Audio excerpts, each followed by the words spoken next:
Señal directa. Bueno, a propósito de las discusiones con motivo del presupuesto de egresos de la Federación 2019, me permití preguntar a usted a través de las redes sociales, en los dimes y diretes por el presupuesto federal, ¿a quién le da la razón? ¿A Morena o a los demás partidos? ¿Y por qué?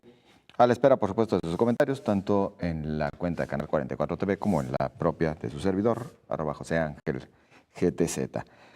Agradecemos el que nos tome la llamada justo para platicar acerca de este tema y de los acuerdos de la Junta de Coordinación Política a la diputada federal por el Partido Movimiento Ciudadano, Abril Alcalá. ¿Cómo estás, diputada? Buenas tardes.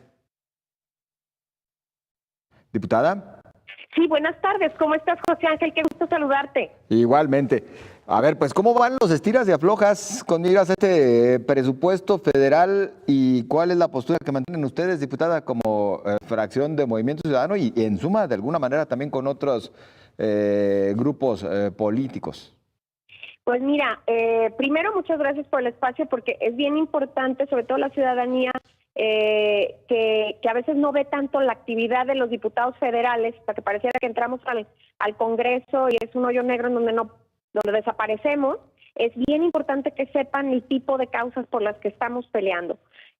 Justo ahora, pues desgraciadamente estuvimos luchando en dos escenarios, ¿no? El primero es el Pleno, que es en donde está la mayoría de Morena y estamos el resto de partidos de la oposición, por así decirle, y pues ahí la verdad es que ha habido muy poca apertura para discutir temas.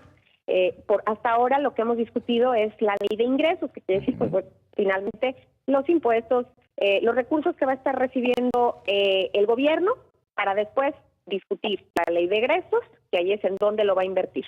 Entonces, en la ley de ingresos, pues estábamos sobre todo peleando los precios de los combustibles, o sea, la gasolina específicamente, porque pues hay algunas incongruencias, ¿no? Por una parte, nos dicen que el precio del barril de petróleo va a estar a $55, no a 62 como está ahora, entonces se considera que el precio sería menor, y pues en ese sentido, pues pensaríamos que las gasolinas tendrían que bajar, independientemente del impuesto especial. Pero también había sido un compromiso de campaña que se bajara este impuesto y por lo tanto se bajara el precio de la gasolina. Y la verdad es que fueron unos días de debate muy, digamos, muy tempestuoso. De hecho, yo incluso fui agredida por una diputada de Morena porque yo intentaba grabar un video para que la ciudadanía y mis seguidores por redes vieran la votación, nada más que sean, que les exijamos, yo creo que a cada uno de nuestros diputados, porque cada uno de los 500 debemos tener criterio y saber qué es lo que le importa a quienes nos dieron su confianza, y bueno, pues uno representa, por lo menos yo en mi distrito, en el distrito 8, represento cerca de 400,000 personas. Y entonces estábamos haciendo este debate y te digo, los ánimos han estado muy caldeados, hubo ahí varios conatos de peleas, y me parece muy desafortunado porque así no se representa al pueblo de México, pero insisto, desgraciadamente ha habido muy poca apertura, todas las reservas que propusimos las descartaron. Entonces, más o menos para que en términos muy prácticos se pregunta, ¿está este tema? ¿Se discute sí o no? ¿Vota la mayoría? No se discute. Otro tema, no sé, la protección a los proyectos de las mujeres, ¿se discute sí o no? Pues no. Entonces así se ha descartado todo y tristemente pues hay una indicación de que no se le mueva nada al presupuesto, pero hay que recordar que incluso el propio presidente ha reconocido varios errores en esta propuesta de paquete económico. Entonces Exacto. Me parece extremo que los diputados no tengan esta misma flexibilidad. Diríamos, diputada, que mayoriteo al más puro estilo de la vieja escuela priista, ¿no? Es correcto, y de verdad, son otros tiempos. Yo creo que la ciudadanía está esperando que seamos ciudadanos ejemplares.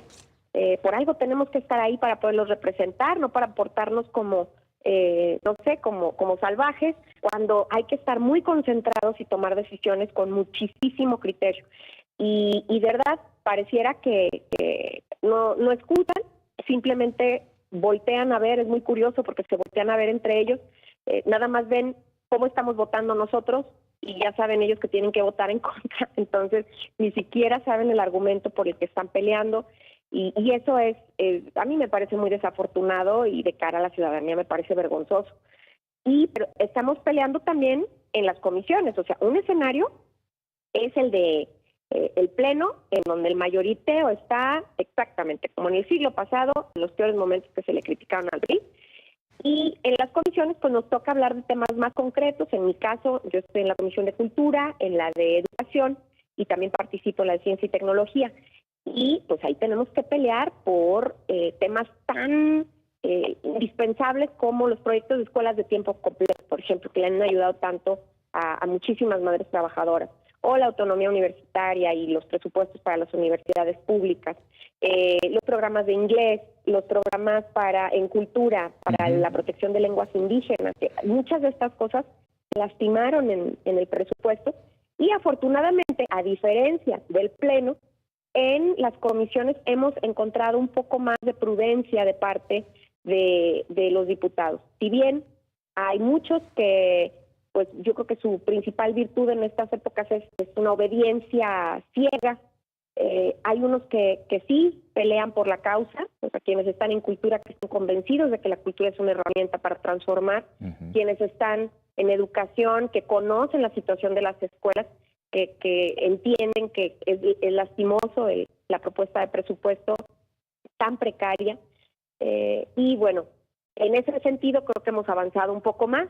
El día de ayer nos reunimos las diferentes comisiones, fue un día de locos, sí, pero afortunadamente vamos a entregar una contrapropuesta porque como legisladores, pues nuestra prerrogativa, pero además atribución y responsabilidad es evaluar a detalle el presupuesto y asegurarnos de que trabaje para los mexicanos el próximo año.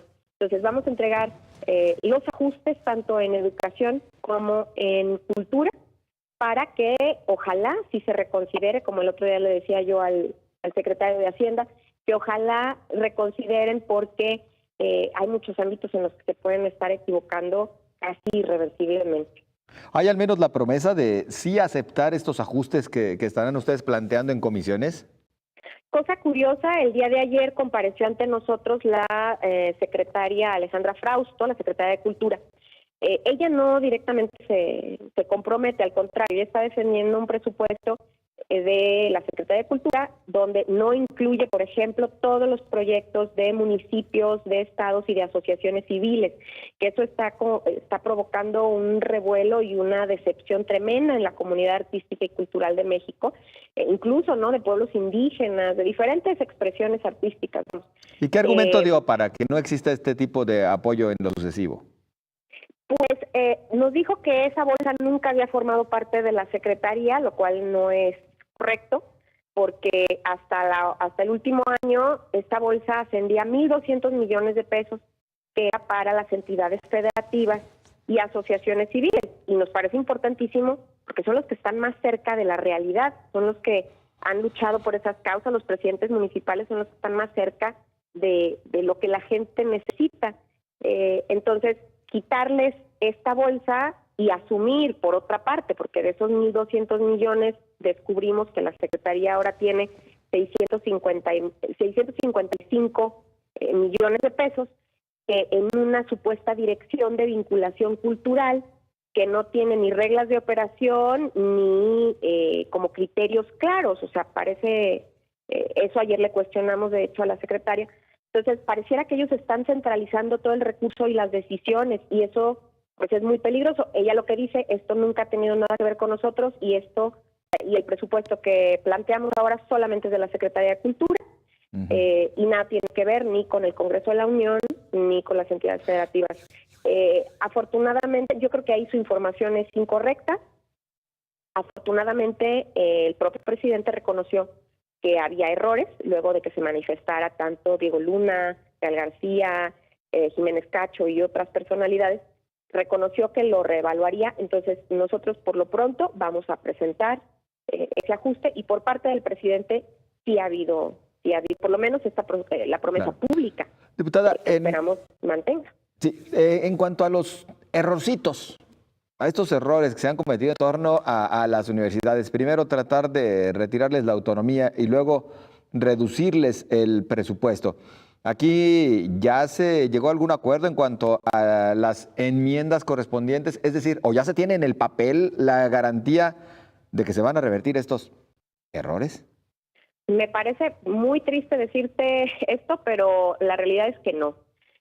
Justo ayer también en la Comisión de Educación solicitábamos otra vez que por favor se nos enviara la fe de ratas, porque en la Gaceta parlamentaria no ha habido ninguna corrección a la omisión de la fracción séptima del artículo 3º, que es en donde desaparece curiosamente la autonomía universitaria, y nosotros estamos solicitando desde hace ya 10 días que se envíe este documento oficial y no se ha hecho.